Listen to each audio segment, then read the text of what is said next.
नमस्कार दोस्तों। Doctor B are Ambedkar और महात्मा गांधी देश के दो बड़े महान और जाने माने फ्रीडम फाइटर। क्या आप जानते हैं इन दोनों के बीच में बहुत सारे मुद्दों पर मतभेद और डिसएग्रीमेंट था दोस्तों। चर्चा हुई थी कास्टिज्म को लेकर के कि कौन सही है और कौन गलत है।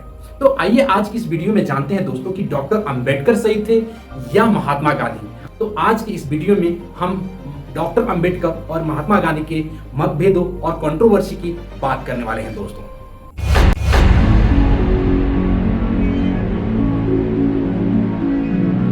डॉक्टर अंबेडकर, जिन्हें हम पॉपुलरली बाबा साहब डॉक्टर भीमराव अंबेडकर कहते हैं दोस्तों, एक महार जाति में जिन्हें दलित की कहा जाता है उस कास्ट में पैदा हुए थे दोस्तों। डॉक्टर अंबेडकर बचपन से ही बहुत सारे कास्टिज्म के ऑपरेशन झेले हुए थे दोस्तों।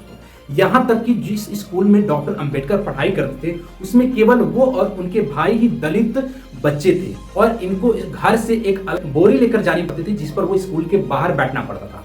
और यहाँ तक कि दोस्तों उनको पानी पीने के लिए वहाँ का जो नल था उससे वो पानी नहीं पी सकते थे। उनके लिए एक अलग से मटका रखा गया हुआ था जो उस मटका से वो खुद भी पानी निकाल कर नहीं पी सकते थे। स्कूल का एक प्यून था, चपरासी था, जो उन लोगों को बाहर से पानी दे करके पिलाता था दोस्तों। जिस दिन प्यून नहीं आता था उस दिन डॉक्टर अंबेडकर और उनके भाई पानी नहीं पीते थे दोस्तों। पैसों की कमी की वजह से दोस्तों डॉक्टर अंबेडकर के भाई पढ़ाई बीच में ही छोड़ दिए और डॉक्टर अंबेडकर ने अपनी पढ़ाई जारी रखी। महाराजा ऑफ बड़ौदा से स्कॉलरशिप मिलने के बाद दोस्तों डॉक्टर अंबेडकर ने कोलंबिया यूनिवर्सिटी से पढ़ाई किया और लंदन स्कूल ऑफ इकोनॉमिक्स से उन्होंने डॉक्टरेट की डिग्री प्राप्त किया, इकोनॉमिक्स यानी कि अर्थशास्त्र के विषय में दोस्तों। उन्होंने आगे चल करके कानून की पढ़ाई, लॉ की भी पढ़ाई की थी। इस लेवल तक एजुकेशन मिलने के बाद भी डॉक्टर अंबेडकर को हमेशा पूरे लाइफ के हर पड़ाव में जाति के आधार पर डिस्क्रिमिनेशन सहना पड़ा दोस्तों। यह हैरानी की बात नहीं होगी दोस्तों कि डॉक्टर अंबेडकर कास्टिज्म के बहुत ही सख्त खिलाफ थे और उन्हें हिंदू धर्म से बहुत ही ज्यादा नफरत था दोस्तों। डॉक्टर अंबेडकर ने वेदास पढ़ी और संस्कृत का अध्ययन किया। उसके बाद उन्होंने कंक्लूजन दिया कि वेदास जो हैं वो समाज के लिए बहुत ही घातक हैं, वो समाज को डिवाइड करते हैं दोस्तों।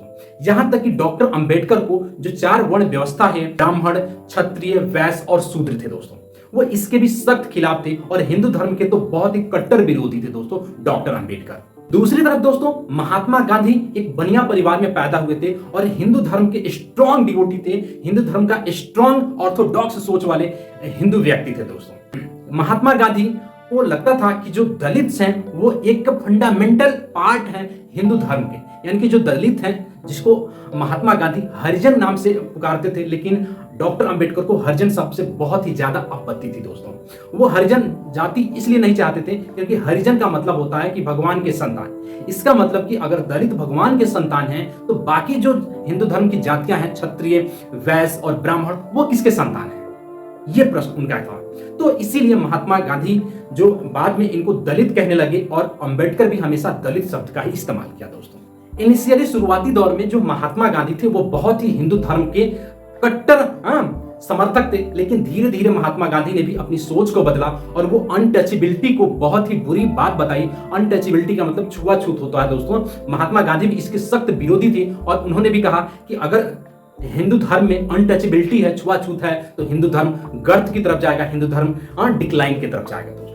महात्मा गांधी इतने ऑर्थोडॉक्स थे, इतने पुरानी परंपरा, पुरानी विचारों वाले थे कि उनके बेटे एक मनीलाल गांधी, जिनको एक मुस्लिम लड़की फातिमा से प्यार हो गया, तो उनकी शादी नहीं होने थी दोस्तों। महात्मा गांधी अपने बेटे की मनीलाल की शादी मुस्लिम धर्म की लड़की से नहीं होने थी दोस्तों। आगे चल करके महात्मा गांधी के जो दूसरे पुत्र थे उनको भी एक ब्राह्मण लड़की से प्यार हो जाता है, तो तब भी महात्मा गांधी उसके सख्त खिलाफ रहते हैं और उस ब्राह्मण लड़की से शादी नहीं होने देते हैं, क्योंकि जो महात्मा गांधी थे वो बनिया जाति के थे और जो लड़की थी वो ब्राह्मण जाति की थी दोस्तों। 1932 के आगे चल करके महात्मा गांधी ने अपनी सोच को बदला और इंटरकास्ट मैरिज को एक्सेप्टेंस दिया। उन्होंने खुद भी कहा कि जो इंटरकास्ट की जो धर्म है, यानी कि इंटरकास्ट की जो मैरिजेज हैं, दूसरी जातियों में शादी करना, ये हिंदू धर्म में होना चाहिए। और अपने उनके जो दूसरे बेटे थे देवदास, उनकी शादी जो ब्राह्मण लड़की थी लक्ष्मी, उसके साथ उन्होंने करवा दिया दोस्तों। दूसरे रिलीजन या कास्ट के लोगों के साथ खाना खाना या शादी करना,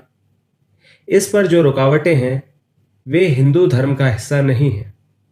ये बाद में हिंदू धर्म में आई, शायद जब हिंदू धर्म अपने पतन की तरफ था। आज के समय में ऐसी रुकावटें हिंदू समाज को कमजोर कर रही हैं। उसके बाद महात्मा गांधी ने अपने आश्रम में जितनी भी लड़कियां थे उनसे कहा कि अगर आपको शादी करनी है तो आपके पति हरिजन होना चाहिए, आप किसी हरिजन लड़के से शादी कीजिए, आप चाहे किसी भी जाति के आप। डॉक्टर अंबेडकर ने 1932 में यह डिसाइड किया कि वो हिंदू धर्म को छोड़ेंगे और कोई दूसरा धर्म अपनाएंगे। शुरुआती दौर में उन्होंने सिख धर्म अपनाने की बात कही थी, लेकिन बाद में चलकर के 1956 में उन्होंने बौद्ध धर्म की दीक्षा ली और बौद्ध धर्म अपनाया। उन्होंने कहा कि जिस धर्म में मैं पैदा हुआ उस पर तो मेरा बस नहीं है, लेकिन हिंदू के रूप में मैं नहीं मरूंगा, इस पर मेरा बस है। दोस्तों, ये मेरा मिसफॉर्चून था कि मैं अछूत के कलंक के साथ पैदा हुआ। हालांकि मेरे पैदा होने में मेरा तो कोई दोष नहीं, लेकिन यह जरूर मेरे पावर में है कि मैं हिंदू रहते हुए नहीं मरने वाला। डॉक्टर अंबेडकर ने मुस्लिम धर्म को भी क्रिटिसाइज किया था। दोस्तों, ऐसा नहीं कि केवल हिंदू धर्म को ही क्रिटिसाइज किया। उन्होंने बौद्ध धर्म इसलिए अपनाया क्योंकि उसमें कोई जाति व्यवस्था नहीं थी। दोस्तों, उसमें सबकी समानता और इक्वालिटी की बात होती है। महात्मा गांधी और डॉक्टर अंबेडकर के बीच बहुत बड़ा मतभेद और डिसएग्रीमेंट था सेपरेट इलेक्टोरेट के लेकर। दोस्तों, सेपरेट इलेक्टोरेट क्या होता है दोस्तों, मैं एक बार आपको बता दूं। उस समय क्या था, जब ब्रिटिशर्स थे हमारे कंट्री पर, जब रूल कर रहे थे, तो मुस्लिमों को और जो अदर माइनॉरिटीज थे उनको सेपरेट इलेक्टोरेट प्राप्त था। सेपरेट इलेक्टोरेट का मतलब होता है कि जिस एरिया में सेपरेट इलेक्टोरेट रहेगा वो केवल उसी धर्म के जो लीडर होगा, जो कैंडिडेट होगा, वही चुनाव लड़ेगा और उसी जाति के लोग वोट देंगे, बाकी जो जाति के लोग होंगे वो वोट नहीं देंगे। दोस्तों, तो जो राउंड टेबल कॉन्फ्रेंस हुआ था उसमें महात्मा गांधी ने इस चीज का विरोध किया था कि वो सेपरेट इलेक्टोरेट नहीं चाहते हैं, लेकिन जो मैकडोलन थे उन्होंने ये फैसला डॉक्टर अंबेडकर के पक्ष में करते हुए उन्होंने सेपरेट इलेक्टोरेट दलितों के लिए भी दे दिया। दोस्तों, जैसे ही मैकडोलन ने सेपरेट इलेक्टोरेट दलितों को दे दिया, Mahatma Gandhi fast on to death पर बैठ गए। दोस्तों, यानी कि उन्होंने एक अनशन पर बैठ गए कि जब तक ये वापस नहीं होगा तब तक वो अन्न जल ग्रहण नहीं करेंगे। अंबेडकर बहुत ही प्रॉब्लम में फंस गए। अंबेडकर को पता था कि अगर महात्मा गांधी को कुछ भी हो जाता है तो दलितों के ऊपर बहुत ही ज्यादा अत्याचार होगा, दलितों की तरफ से मैसेज बहुत ही बेकार जाएगा। रोते हुए बहुत ही आधे मन से बीच की रास्ता निकाली गई और एक कंप्रोमाइज हुआ डॉक्टर अंबेडकर की तरफ से और महात्मा गांधी की तरफ से, और एक एग्रीमेंट हुआ जिसका नाम दिया गया पूना पैक्ट। और 1932 में ये एग्रीमेंट हुआ दोस्तों, जिसमें महात्मा गांधी और डॉक्टर अंबेडकर के बीच में ये समझौता हुआ कि जो दलित होंगे उनके लिए रिजर्वेशन दिया जाएगा, कि उनके लिए जो लड़ने की जो सीट होंगी वो देश में अलग अलग जगहों पर उनको रिजर्वेशन दिया जाएगा। उसके बेसिस पर वो चुनाव लड़ पाएंगे, अपनी भागीदारी साबित कर पाएंगे। दोस्तों, पूना पैक्ट के बाद दोस्तों ज्वाइंट इलेक्टोरेट का कंसेप्ट आया और ज्वाइंट इलेक्टोरेट बनाया गया था। दोस्तों, ज्वाइंट इलेक्टोरेट क्या होता है, जिसमें किसी भी धर्म के लोग लड़ सकते हैं और उसमें सभी धर्म के लोग वोट कर सकते हैं, लेकिन जिस एरिया में रिजर्वेशन होगा वहां पर उसी धर्म का कैंडिडेट, यानी कि अगर वो दलित है तो दलित लड़ पाएगा और वहां पर सभी जाति के लोग वोट दे पाएंगे। दोस्तों, बहुत सारे मुद्दों पर मतभेद था दोस्तों, लेकिन जब देश आजाद हुआ 1947 में, 1947 में जब देश आजाद हुआ, उसके बाद जब कॉन्स्टिट्यूशन बनाने की बात आई दोस्तों, तो उस समय डॉक्टर अंबेडकर को ड्राफ्टिंग कमेटी का चेयरमैन बनाया गया दोस्तों।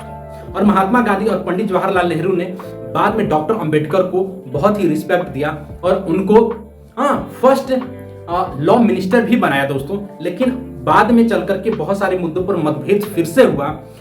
दोस्तों, डॉक्टर अंबेडकर ने हिंदू कोड बिल के समर्थन में, यानी कि जो महिलाएं हैं उनके लिए बहुत काम करने की कोशिश किया, लेकिन वो बिल पास नहीं हो पाई दोस्तों, और उन्होंने अपने कानून मंत्री से इस्तीफा दे दिया। दोस्तों, जब संविधान बन रहा था दोस्तों, उस समय भी महात्मा गांधी और डॉक्टर अंबेडकर के बीच में बहुत सारे डिसएग्रीमेंट थे, बहुत सारा मतभेद थे।